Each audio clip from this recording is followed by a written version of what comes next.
following counties in New York, Shenango, Portland, Madison, and Onondaga. Winter weather advisory in effect until noon Friday. Wind chill advisory now in effect from 10 p.m. this evening to noon Friday. What? For the winter weather advisory, snow. Snow accumulations of 2 to 6 inches. Winds gusting as high as 35 miles per hour. For the wind chill advisory, very cold wind chills expected. Wind chills as low as 20 below zero. Where? Onondaga, Madison, Portland, and Shenango counties. When? For the winter weather advisory, until noon Friday.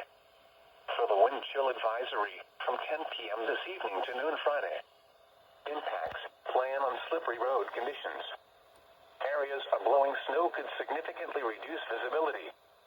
The hazardous conditions could impact the evening and Friday morning commute. The cold wind chills could cause frostbite on exposed skin in as little as 30 minutes.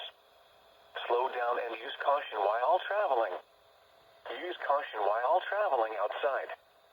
Wear appropriate clothing, a hat, and gloves. The following is